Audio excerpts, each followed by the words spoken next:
Okay, teammates, we are back once again. If this is your first time listening to the Move Swiftly podcast, welcome to the #1 show on innovative teamwork. Great to have you. Looking forward to having you back for more. To my regular listeners, you already know what goes down when you hit the play button on this show. You get nothing but the best top quality advice. We are here, whether it's just myself talking to you individually or I have a guest on. We are here to speak to you and let you know you are not alone when you're going through your struggles, whatever you may be going through, whatever difficult, challenging times that you may have as you're building your organization. You are not going through that alone. Today, I have Mr. Max Emma, founder of it's bookkeeping, right?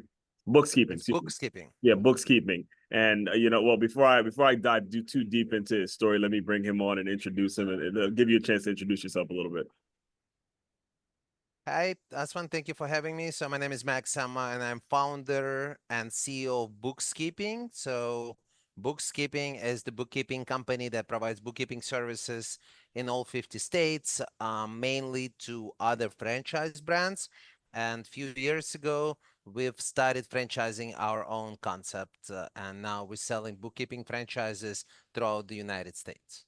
Yes, and I'm glad you broke that down and kind of put it out there initially about what it is you do, because what I want to be clear about, especially for the listeners, is this did not happen overnight. I was actually listening to you on Greg Moore's show, and he's actually another individual who's been on this show as well, and we are talking about the importance of franchising and how to go about finding the right franchise, all those sorts of things. And one of the things that really struck me about your story is you had actually inherited a landscaping company from your parents at one point, and there was a point where you went bankrupt and things were rough on you. So why don't you go a little deeper into your background, where you started, and then we'll kind of go from there. Sure. I mean, to make the long story short, I came to the Well, there's United no, well, States. I'll pause you because there's no time limits here. So if you feel like you got to go deeper into this, well, go ahead and do your thing, man. Well, I mean, we're talking about 32 years of being in this country, but I promise Where'd you come from? it's not gonna take that long. I'm originally from the former Soviet Union, came here 32 years ago, Hmm. and started my journey from literally uh, learning English, finding my own ways to learn English, find out of box ways to learn English, and then getting my job, and then getting a better job. Then I got finance education, work in corporate America for 4 years, and then I realized that the corporate life is not for me. So July 4th, 2002 was my real freedom day, because that was the first day of my freedom when I stopped working for somebody. So I quit July 3rd, 2002, Hmm. and gave a 2 week notice and joined family business. I did not inherit it. I joined it, Oh, and it oh, was that's what it happened. was Okay, I got you. yes, it was a small business with 3 employees, just one Well, main. before you keep going though, because that's actually a decision that I don't want to brush over, because as listeners, there's a lot of people that are in that corporate environment that may love that check. And when it comes to the decision to leave and then go build or do something with your family where it's not necessarily as guaranteed.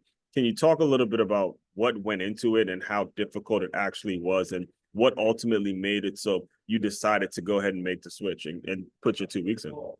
Sure. I was just getting depressed. I was getting depressed, meaning it wasn't like a clinical depression, not to the extent that I had to go and start taking medication. I just wasn't happy. I was coming home and just, I hate that. I just don't like it. So my joke is that, I was always kissing the wrong butt to get promoted in the corporate world. I mean, I was always, doing it wrong. And I'm like, maybe that's not for me.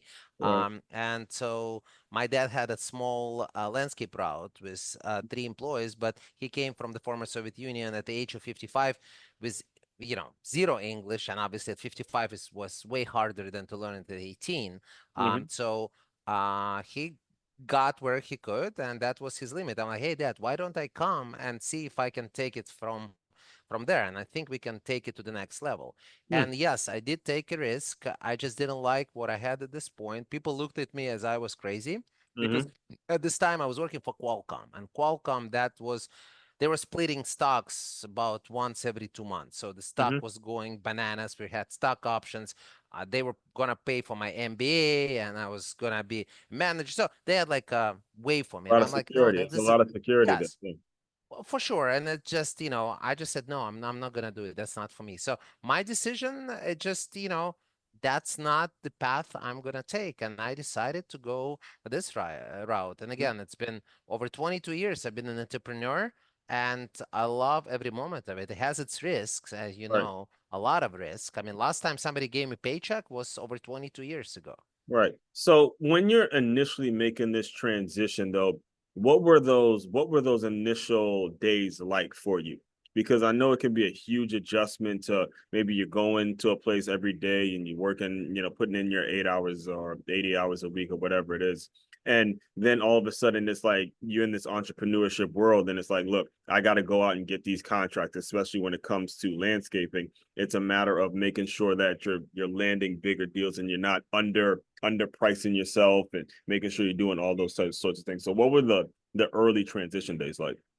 Well, the early transition was that nobody's paying me because the business could not sustain me joining it at this moment. I mean, Oh, ultimately it grew and it was growing. It just, spoiler alert, it went from 3 employees to 96 employees. right. But in the beginning there wasn't enough for me to start taking salary. So my Wow. girlfriend at the time, who later became my wife, who also became a co-founder of Bookskeeping, she was a teaching assistant at college. So we were leaving, and her salary, which was not really big because she was going to school and working as TA. I mean, it wasn't happening for years. We were not starving. So I'm not going to sit here and tell you the story, that it was horrible, but it was definitely, pretty tough after you worked for a large company and was getting paid good amount of money. Mhm. So that was adjustment number one. Adjustment number two, I had to learn from scratch because I didn't know anything about landscaping at the time. I had to learn. I passed the state license, contractor's license. I studied. I mean, I was taking notes, I was asking questions. So I don't know, first 6 to 12 months, it was a big learning curve. It's like going back to school, but nobody was grading me. The life was grading me, I guess. Mhm. Well, first of all, we got to shout out to Wifey, man. Shout out to you for holding it down when things are tough, and that is also a very important element to business and teamwork, and a lot of the things that we actually discuss on this show is finding the supportive people that when you're going through rough times, when you're going through certain things, they're able to kind of hold you down as you're building and doing those sort of things. So gotta give Wifey shout out for sure, man. So. Well, I mean, we can get to it, but Mhm. the interesting fact that it's an XY, but we're still working in the business together, and we still, it's still actually no. We're working. She is a co-founder of Bookskeeping, and she's the chief Yeah, people's officer. Her name is Elena Emma, and she's doing a lot for the business. She is training all the franchisees and all the employees because she has a PhD, yeah. and she's actually, you know. Uh, making sure that everybody on the team is on top of their performance. So actually, all the story that people get divorced and get half of their business taken away and all this stuff, it happens, I'm sure. But luckily for us, it was a different path. No, I'm laughing because I actually have had people on this show that really do talk a lot about relationships. And I always talk about my grandmother on my mother's side, her funeral. The first person that spoke at her funeral was her ex-husband. And I Oh always wow. speak on the fact that, hey, look, sometimes even though the relationship may not work out, there's still levels of maturity, there's still levels of being professional that you still have to maintain. And it's not going to help anybody by being resentful and bringing whatever happened to work and getting it in the way of everyone. So again, kudos to you and her for at least being professional with whatever it is that went down. So shout out to both. I'll tell her that I'll be speaking at her funeral, and I'll tell her it was your idea. I don't know how she's gonna take it, but I'll try, man, for sure.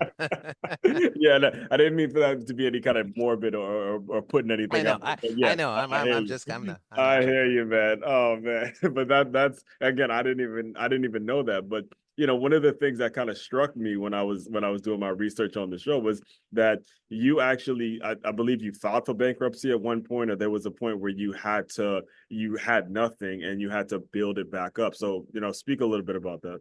Yeah, so we grew the business from 3 to 96 employees, and it was going well until it wasn't. And both of us, I had a degree in finance, she had a degree in accounting, but we were growing so fast that we overlooked our own financials, and we're like, yeah, everything is going to be fine. And it would be if the economy would not collapse. But I'm not blaming the economy, I'm blaming us not seeing it early enough. We just were overcapitalized. We had a lot of trucks, like I think when we closed the company, we had over 20 trucks, almost all brand new equipment, cranes, all the stuff, and up to 96 employees. And we were doing small, not small, we were doing track homes, like landscaping for track homes, new homes. And San Diego was building like crazy, but then it stopped Mm-hmm. 2008, 2009. And we had all this beautiful equipment and no jobs coming in. So that was it, and we didn't have a choice but declare bankruptcy. I remember the last thing we did is we sold our house, paid every employee, and I literally hanged the key on the bar, and I just like, oops, I'm done. Hmm. Do whatever, and walked away. And that was, I remember this moment pretty well, and that was, very hard to say the least, because we had a baby and one baby on the way when that happened, and we weren't sure what's gonna happen. So that was interesting to say the least. Now looking back on it though, I'm kind of curious because your business is it's big on contracts. You know, when you say hire employees, were these people that were contracted like independent contractors, or was it a situation where you paid them a certain salary every like how was that structure? Because I mean the reason I'm asking that is because when you got into business for yourself, it was other franchises and franchisees that you were working with that convinced you to actually take your company franchise. So what would you say were kind of the big lessons that you took when you finally hung that up and decided to go into the other route? You're talking about the bookkeeping. Well, bookkeeping has not started as the franchise. They weren't even thought about Right, that's what I'm saying. franchise. Like before you got there, were there any things that when you decided to hang up the landscaping business, were there anything Mm, lessons that you would have taken from that experience in terms of how you hired people and then that you applied to the bookkeeping? well, it's not hiring people is just we understood back then that Mm-hmm. team is a huge thing and you cannot do it yourself. And I mean, all the kudos is actually to Elena because the culture for bookkeeping, it's her baby. We have like the whole 2 3 hour educational culture. We have Mm-hmm. cultural meetings. Our hashtag is cool bean counters. Mm-hmm. And that's actually done with the purpose because let's be honest, bookkeeping is a very boring industry, so boring profession. We don't want it to be like that. We want Mm-hmm. it to be fun. We want to people like it and enjoy what they're doing. But before we started bookkeeping, we actually started the landscaping again. We're more successful, Oh, sold it, and oh, then we actually we proved ourselves that we can do it. I And got then we you. open bookkeeping. I would say by accident because we were trying to get financials done for our landscaping company, and we got about 20 proposals from I got local you. bookkeepers, and the proposal was anywhere from $200 to $2,000 for exactly the same scope of work.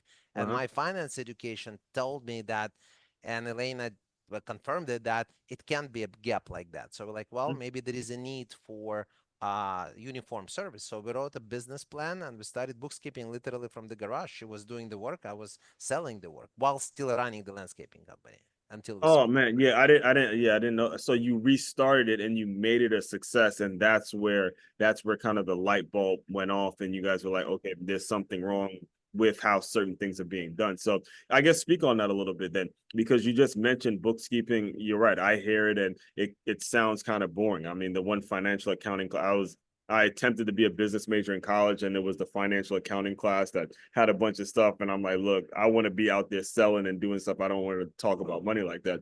How do you make it exciting? How do you make it something that's attractive to potential franchisees and all that kind of stuff? So, I mean, first we had to start with the employees. We had to Mm-hmm. test it to make sure that employees like working with us. I mean, we have some employees that have been with us for 10 years. And uh, I have my right hand, she's my director of operation, Catherine. She came as the part-time junior processor because she just needed extra hours and she had another job. Mm-hmm. And then I did tell her, sky is the limit, Cat. And she's like, yeah, whatever. Everybody's saying that. But now she grew from that position Right. to the director of operations, and she's in charge of all the training for all the franchisees and bookkeeping employees. Mm-hmm. So I strongly believe that you have to give people freedom to grow, and Mm-hmm. sky is the limit for the right person. I mean, not everybody who worked for bookkeeping became a director of operations, but everybody had an opportunity to become one. Mm-hmm. If you really know what you want to do, you learn, you willing to take responsibility for your actions, make mistakes, because I don't know about you, Aswan, but I do make mistakes all the time.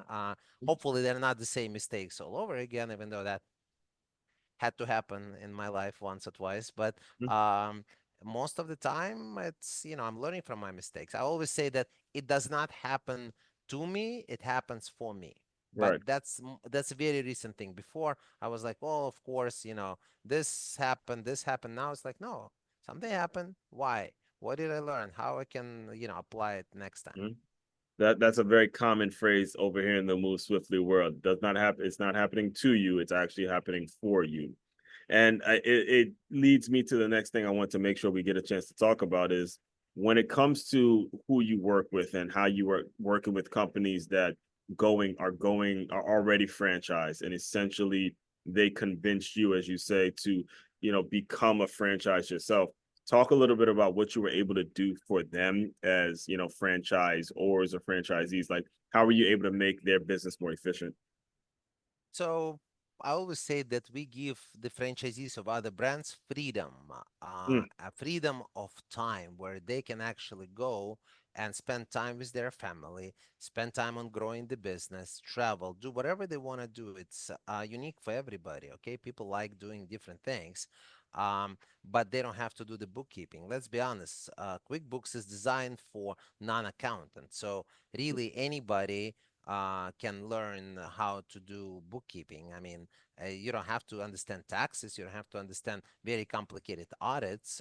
But enter information in QuickBooks. Anybody can figure it out after you take classes, watch YouTube videos. But I always say if it takes us 2 to 3 hours because we are professionals, it might take you, Mr. Client, 7 hours. What can you do with the 7 hours? I always say, what is the opportunity cost? mm-hmm, So that's what we looked. That's what we give the franchisees, and we started working for one franchise brand again by accident. It wasn't the plan. We were a local bookkeeping company here in San Diego. Um, I was networking a lot, getting clients, and mm-hmm, then s- Matt, franchisor, they tried us on one client, on two clients, and then before we knew, we started working on clients in different parts of the U.S. And then one franchisor became two, three. We're now a preferred bookkeeping provider for 95 franchise brands. Okay, mm-hmm. some big companies like Fast Sign, Signorama, Sport Clips, some small ones They're big. that are. Sonorama is pretty big. Actually, I heard of them. Yeah, sports clips too. Oh yeah, of course. I mean, they're huge. Some very small, but they're growing really fast. Like one of them is called Game Day Men's Health. Mm-hmm. They sold, 400 or 500 locations in like 3 or 4 months. The fastest growing franchise in the U.S. history. Okay, Right. so we started when they had probably 5 or 6 units, Mm-hmm. and then that's actually a good opportunity for us to get in. And so I guess being around other franchisors Mm-hmm. made me think that hey, I want to be like one of them, because Mm-hmm. franchising is a very welcoming community, everybody trying to help each other. Right. Like I go to franchise conferences all the time, Mm-hmm. and a lot of the time I go not to have a booth but to learn and hang out with other franchisors and take classes and Very take good. notes. And I see all the time the two franchisors who are competitors in the same field sitting at the bar at night drinking and discussing, and they're like really one is going another. Happen multiple times, and they're just talking because there is no competition. They like, oh, how do you handle this? Oh, I do it like this. How do you do that? I mean, let the strongest person win. Let the client decide which of the franchises you can you're gonna buy. I mean, we all can be friends. We don't have to fight. We don't have to argue. You know what I'm saying? Yeah, now I'm glad you brought that up because I've said on multiple occasions, amount of franchise companies that I've been a part of, whether selling and working for them and all that.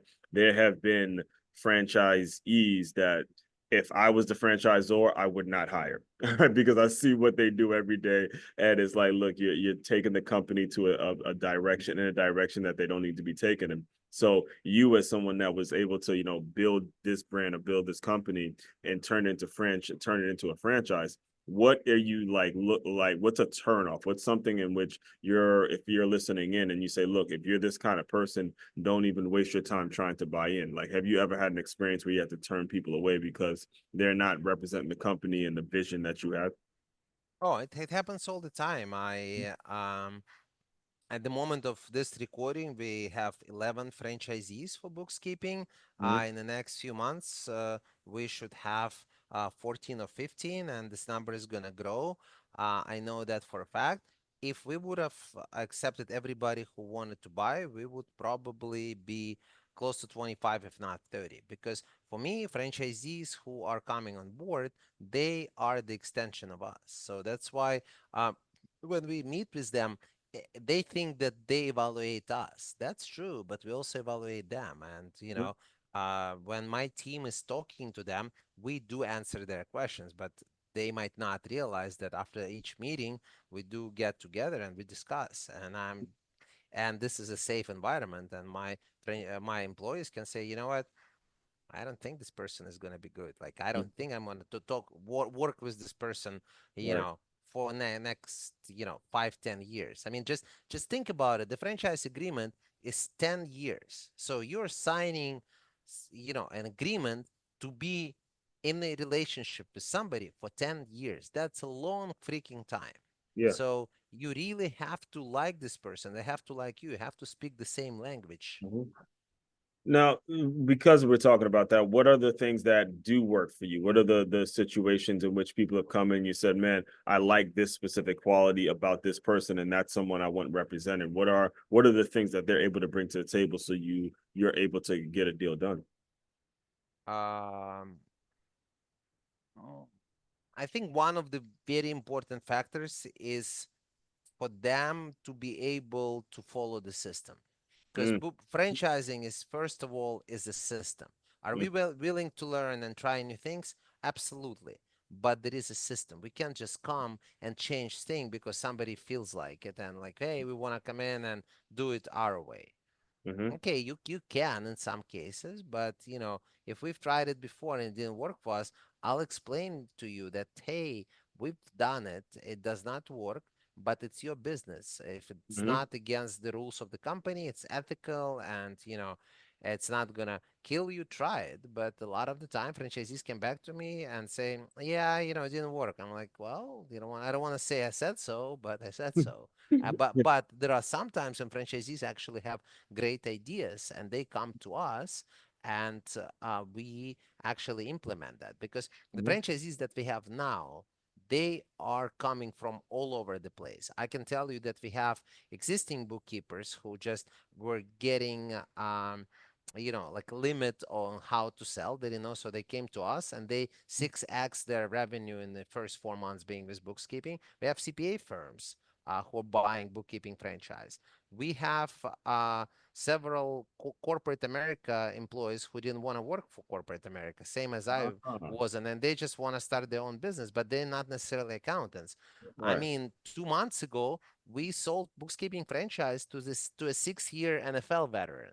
Okay, Okay. so the guy played in the NFL for 6 years, and now he owns multiple businesses, and one of them he bought a bookkeeping franchise, and he's actually gonna be growing this business. I mean, Mm, I would love to see how he's gonna do it with his professional sports right. equipment. I mean, Right. experience. Sorry, professional sports experience. So Right. really, we have everybody that you can think of, and then I know I'll have even more different ones, and I love that. I like that Yeah. our That's franchisees are awesome. different, but I'm making sure that they're gonna work together as a team. Also, before a franchisee buys bookkeeping franchise, Mm-hmm. they do validation and they do talk to my franchisees and they ask them any questions. They discuss, hey, is Max an asshole? I mean, is he easy to work with? I mean, whatever they ask, we don't know that. It's the whole Right. point that the franchisor does not is not there and is not part of this conversation because there Right. is a limit what you can say and cannot say if I'm there or any of my employees, and that's fine. But I've had cases before when franchisees came back to me and said, "Hey, we don't like this guy or we don't like this lady. You know, we like your call Max, but we are not, big Mhm. fan of them," and we said no Hmm.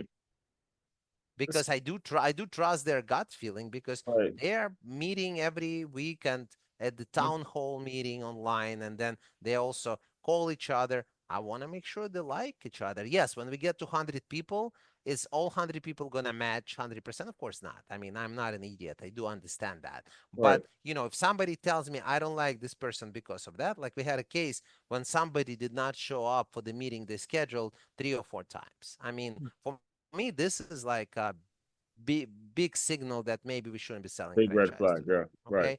I mean, one time I understand, well, 2 times life It's happens, but right. like 4 times that's a pattern. So we're Right. just gonna say no. Right.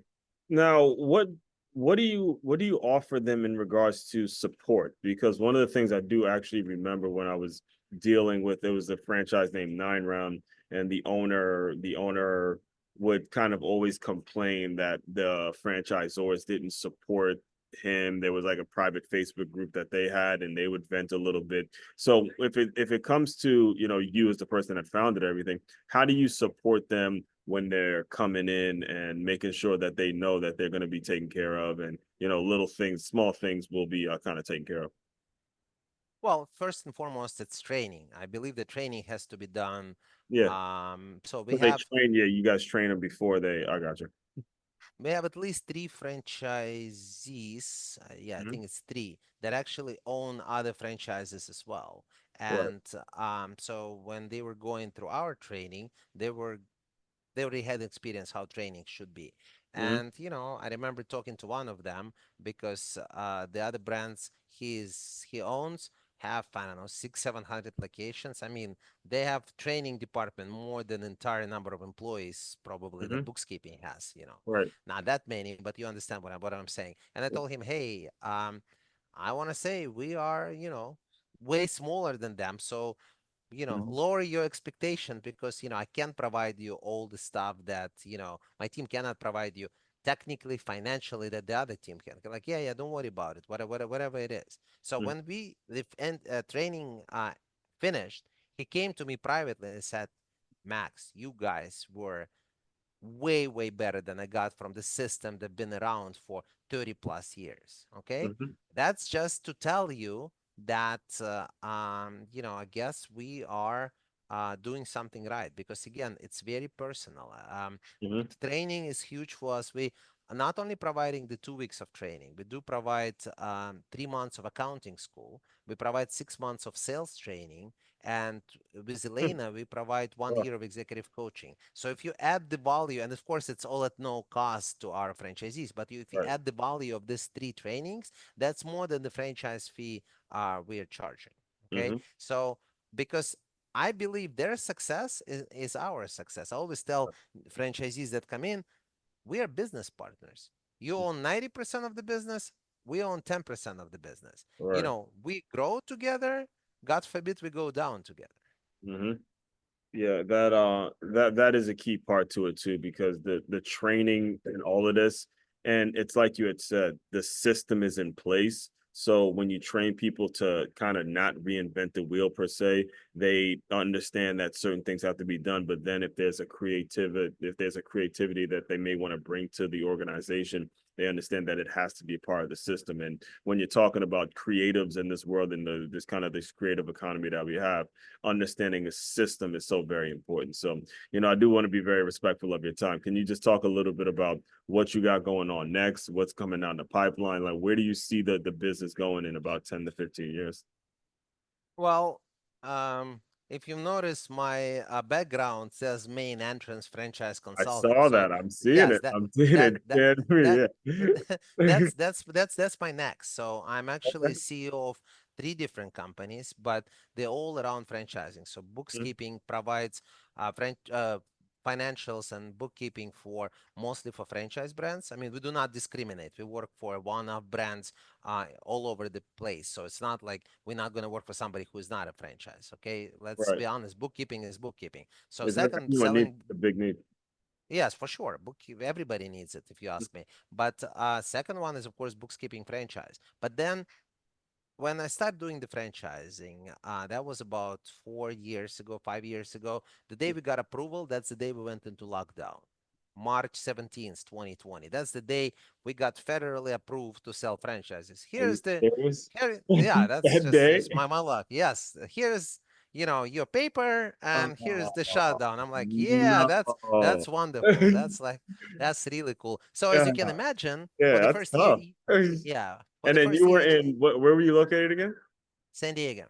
Oh yeah, it was Uh, bad. It was real bad out there. Well, no, San Diego actually wasn't that bad, but we do have an office in Barcelona, Spain. We do have Oh, office in okay. Philippines. I have employees in other states. So everybody was reacting differently. We had to change the whole business model because forget what happened in the states. It wasn't that bad. Like in Philippines, they could not leave the house. In Barcelona, they couldn't. They had one day a week they could go to the store. So all of a sudden, from the office, we had to you know, move everything to their Mhm. apartments, make sure IT is working. So that was, and when they got shut down, we couldn't even go to the offices to get the computers. So I think some of my employees were going at night, Oh, sneaking the well, yeah, laptops. that's No, so actually it was, that's how I did. Yeah, yeah, yeah. that's what you have to do So during those times. yes, so as you can imagine, nobody was selling franchises. That's why it took Right. us maybe a year and a half before we sold the first one, because I can't tell you that that was top of my priority.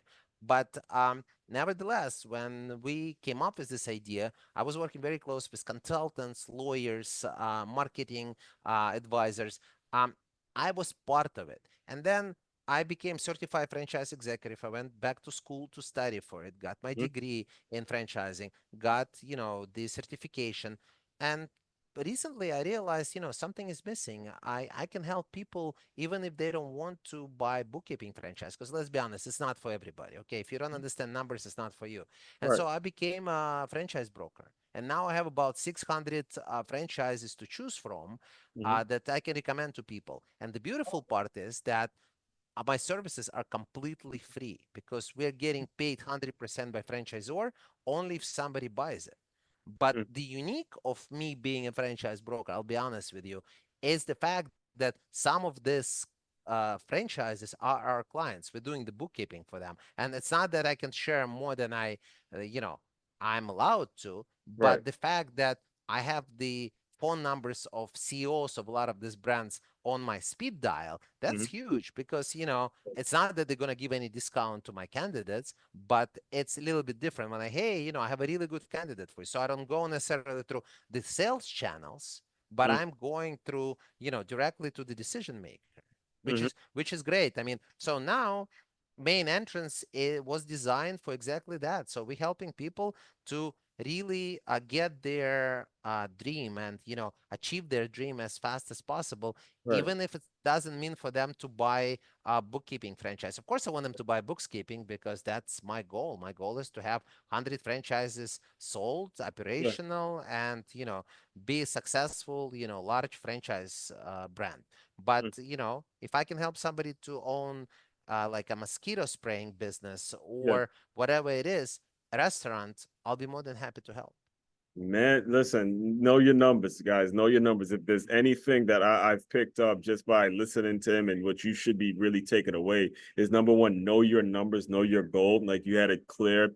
You want 100 sold. You would love to have that number and have that number in mind, but also be very understanding of people and what they may be interested in and how you can continue to serve people and how, again, I love the concept of main entrance where you already have a relationship with these franchisors. You, like you said, you have them on speed dial. So you can really just get some firsthand knowledge on what exactly would be a great fit, who is interested in whatever franchise it is. Are you a good fit and are you not? They're going to listen to you first because they know the work that you've already done. And that, listen, your reputation in business and life and period that reputation, it sticks with you, it carries you, and you got to make sure it's on solid footing. And it starts with getting the right people around you, knowing your numbers, knowing exactly where it is you want to be, and having these measurable goals and attaining them and reaching them every single day. So thank you for sharing that as well.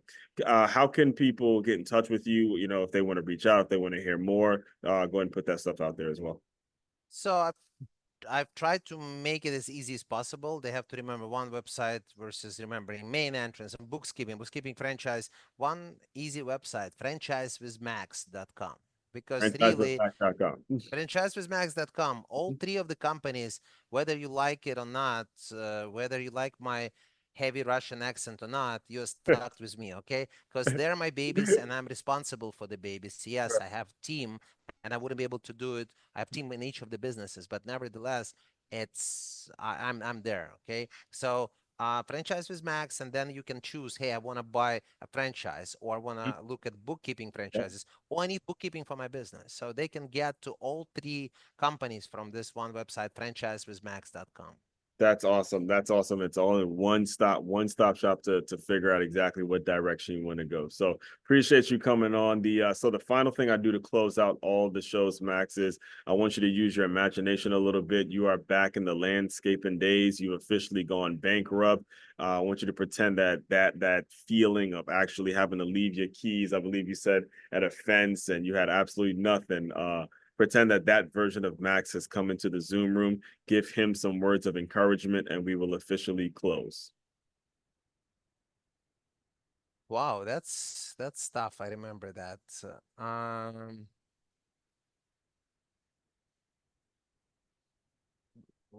I would say learn from what happened, believe in yourself, smile, keep your chin up, Yes. and move forward. Yes. Yes. Keep your chin up. Again, I've been there. I've had a car repossessed. I mean, I always say, if you're really going to be in business, these kinds of days happen. And if you get back up after those days, then it's for you. Then you actually have earned the right. But it's not going to be pretty at all by any means. It's going to be a lot of rough days. So get up on those rough days. All right. Fellow teammates, continue to move swiftly. We will talk more soon.